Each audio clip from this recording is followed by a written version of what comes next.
Okay, everyone, welcome. So excited for today's conversation with Divya. And she is a beautiful young woman, new in my life, new as a friend, and a resource. She came to us by way of a dear, dear friend of mine, Radhika. She goes by Rad, great name. And she has been following you and just loves you, loves your authenticity, as I'm now learning about you as well, how you show up inside of your practice of Ayurveda, who you are, and how you share that with the world. Absolutely. Thanks for having me. And I'm excited to be here and sort of share my perspective. A few words about myself. I'm a yoga teacher. I've been practicing for 16 years, pretty much since I was fairly young in my childhood. And it just kind of became a part of my life. And I've seen many chapters and evolutions of myself through my practice of yoga, which has been very key in sort of my emotional and psychological development as well, and how I show up in the world now, how I deal with things that I come across. And Ayurveda to me has always been inextricable from the rest of my life, as I grew up sort of surrounded by principles of Ayurveda, both tangible and intangible. And as I've sort of become more socially aware the older I get, I've started to see different ways that Ayurveda exists both in the East and the West, and the problems that sometimes come with that. So I'm really excited to be here today and share my perspective and offer some guidelines for how you can incorporate it moving forward. Thank you. And thank you for being here. Thank you for your stand. Okay. So, I mean, there's going to be a mixed group of people watching this, some who know what Ayurveda is and others who absolutely don't. So how can you start to share with us a little bit for, especially for those who don't, and also speak to some of those who maybe do, what is Ayurveda? So Ayurveda is an ancient practice that started in the Indus Valley, present day India. And it's kind of its origins are sort of like many other of the ancient Indian spiritual practices, are said to have come down through divine sort of intonation. And like many things, again, it was all preserved through verbal recitation. So a lot of the Vedic chanting and mantras that priests and sages would say were passing down Vedic knowledge, whether it was the spiritual texts or Ayurvedic texts. And what is known as present day Hinduism is actually the starting indigenous faith with Sanatana Dharma, which is more of a lifestyle and a guideline. And principles of Ayurveda and yoga and many other facets of this were incorporated in that, as far as methods that people could use to live this lifestyle that would help them reach their dharma. Sanatana Dharma means eternal purpose. But So can you all say of that these again a little slower because it's beautiful? Sanatana Dharma. Okay. So Thank you. that is the indigenous faith that has turned into modern day Hinduism, which is a little bit more of a politically sort of massaged construct. Now it is still rooted in the same thing, but it has some differences. And practices like yoga, like Ayurveda, have all just been sort of different arms of Sanatana Dharma, which are modalities that human beings can use and practice in order to help them walk that path of Dharma, and learn their purpose throughout the course of a lifetime. So Ayurveda specifically has to do with sort of what we ingest in all meanings of the word. So it has to do with intention in the way that we harvest our food, the foods that we eat, the ways that we prepare them, the ways that we cook them, the ways that we eat them in terms of, which things do we eat together at what time of day and under what circumstances. Um, and it really has to do with rejuvenating the human condition from the inside out. So every person is born with different types of sort of digestive characteristics or profiles in modern day Ayurveda, known as Vata, Pitta, and Kapha, which are just different sort of bodily characteristics that go beyond just the tangible and into some sort of personality type of characteristics as well. And different recommendations within Ayurveda are going to help you balance these three energies. So everyone has all three in their body, they're born with all three. And you might just be more dominant in one than another, and that's going to influence your disposition. So, um, For example, if you're extremely vata dominant, you will tend to be a little bit lighter, a little bit leaner, maybe a bit faster. You'll have different qualities, like maybe you're a little bit more spiritual or a little bit flightier, versus if you're a pitta dominant person, you'll be a little bit more dense, a little bit more um, sort of like built, and you might have a little bit more of a passionate and fiery temperament, and drawn to spicy foods, maybe a little bit easier to anger. um, so everyone has all three again. So the point of Ayurveda and the way that you eat is to help you balance these energies and bring any in abnormalities into balance, so that you can live a peaceful and happy life and continue walking that path of dharma. Mm. And one thing I love in one of our conversations before, you said that the thought is the first thing you ingest, right? And I just love when Absolutely. you said that. Yeah. So with the intention, that is a key tenet of Ayurveda. It has to do with the way that you approach your food and the way that you approach nutrition and nourishment in general. So they often say in Ayurveda that digestion starts with the eyes. So you put love and intention into your cooking. So kind of contrary to the way that modern day food works and fast food in general as a concept works, which is all about convenience and speed and now. Um, Ayurveda is the complete opposite.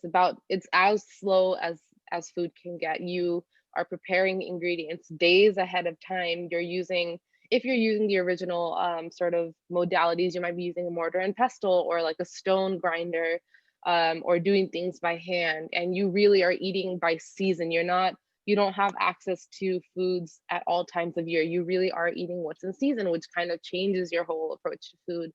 And it kind of, I think when you do things like eating with the season, it puts you in a little bit more alignment with the earth, Mm. because you're kind of following the natural waves and cycles of nature that's happening around you, rather than sort of putting things into your system that really have no, if you're coming from a certain land and you're eating things that are not in season in your land and that are coming from somewhere else, you're sort of kind of changing the alignment that you might be having with the land that you're on. So I think there is something there.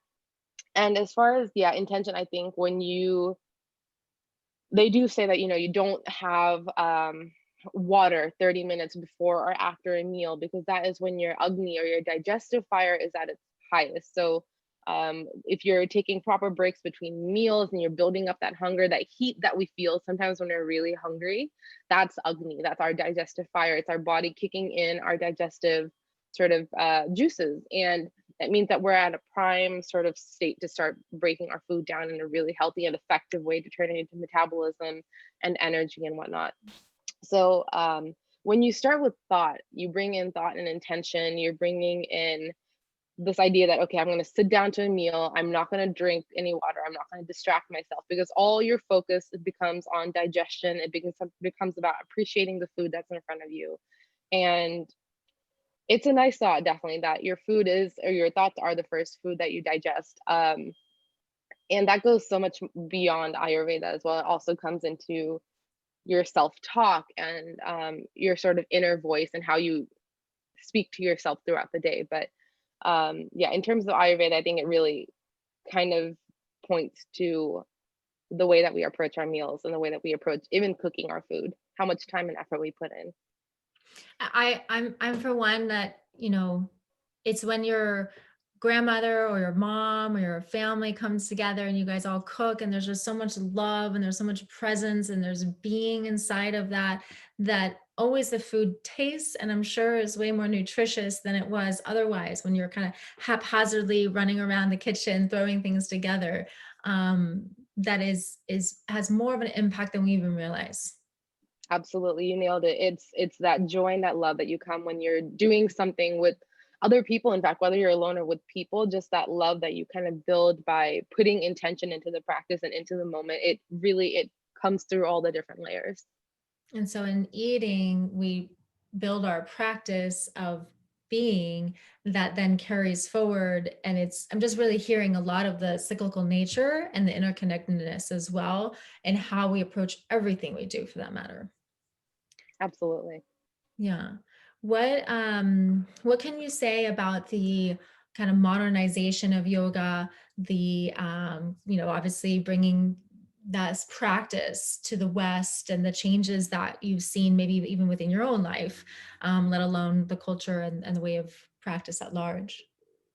Absolutely. So I think about modern Ayurveda as, in my experience, it's been very problematic. So coming from a South Indian culture, and I'm very rooted in my culture, this is something that again, like I mentioned, I kind of grew up with it. So a lot of Southern Indian cooking uses Ayurvedic principles. So it's very low on things like dairy, and there's less meat eaten, I think, overall.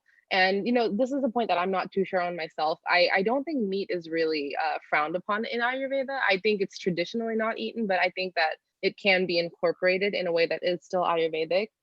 But in modern day Ayurveda, I feel like, especially once it's kind of come into the West, there are just so many things that I think, just like yoga, has sort of been really spun out of control. And the way it exists now can be very triggering for a lot of South Asian people who kind of grew up with yoga as a way of life and Ayurveda as a way of life, seeing it marketed in this way that is very like neatly packaged as a convenient, take it when you want it, leave it when you don't want it kind of idea.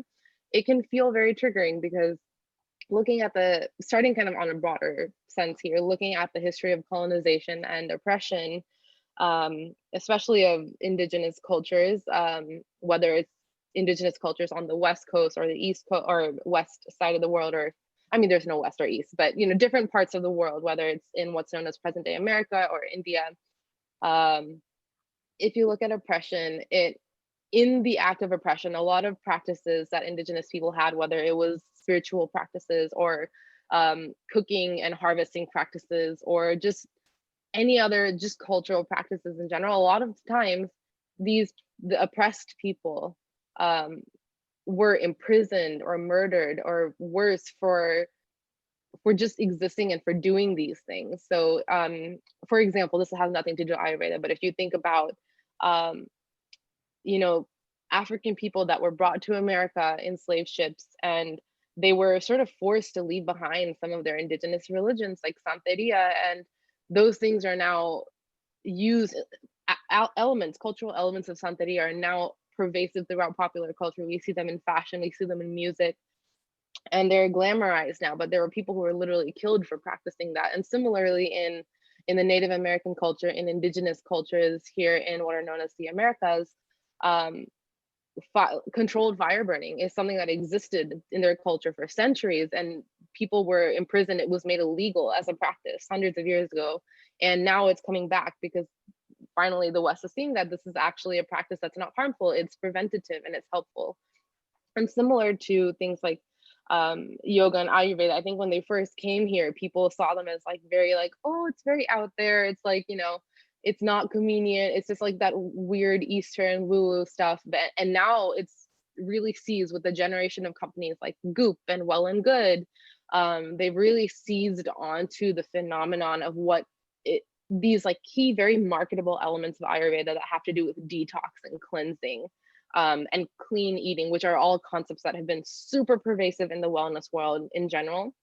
Um, they've seen that Ayurveda is rooted in a lot of these philosophies, but the difference is that the Western take on wellness and detoxification is often very quick, and it has this sort of like gimme aspect. Like, I want something, and it's very transactional, and it turns out a result a few days later, versus the true meaning of a lot of these practices like Ayurveda, the detoxification process. Like, you can eat a meal that has detoxifying properties, but you can't just do that 3 days in a row and consider yourself reset. It is something that you do over a long period of time, a lifetime, really.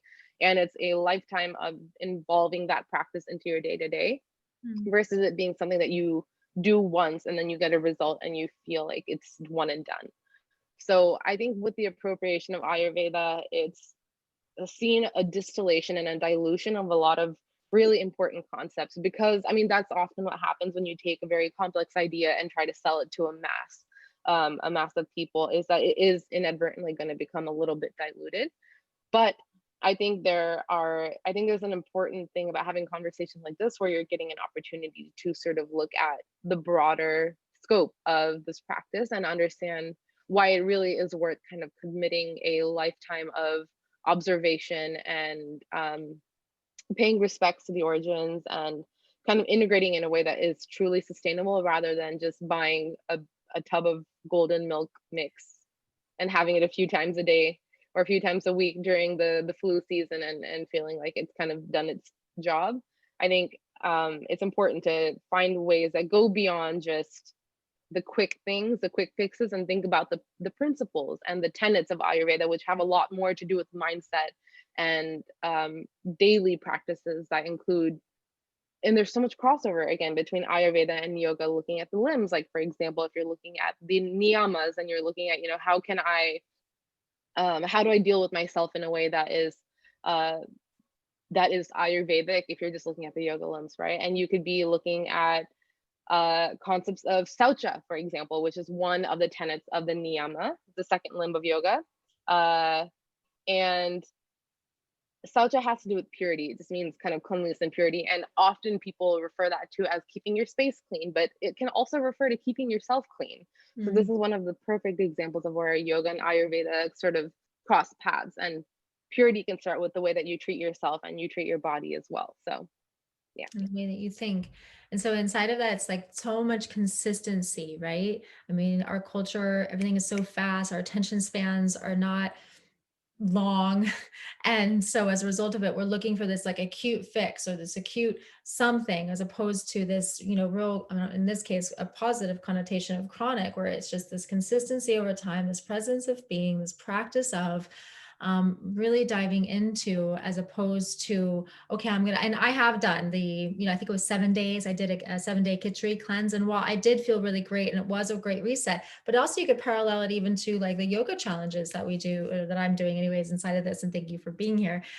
Where it's kind of like, it is an acute reminder or presencing or a concentrated time of kind of resetting towards with that you take it out and you continue to use it. So what I'm hearing there is like incorporating Khichdi in my daily routine or my weekly, or maybe whatever that is, such that it's a grounding, presencing meal, which it is on a regular basis. Hmm.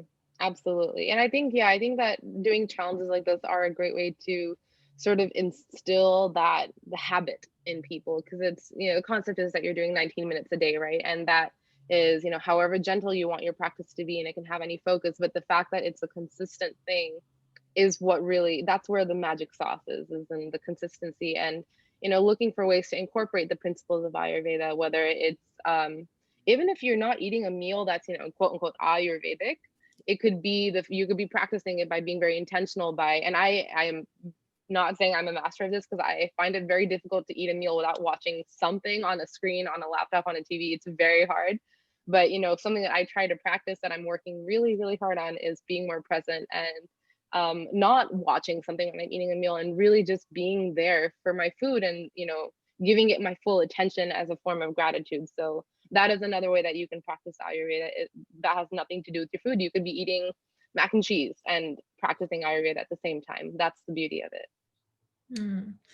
Yeah, it's just, and smelling and being and acknowledgement. And inside of that, there's a lot of gratitude that comes when you create that space. So that's beautiful.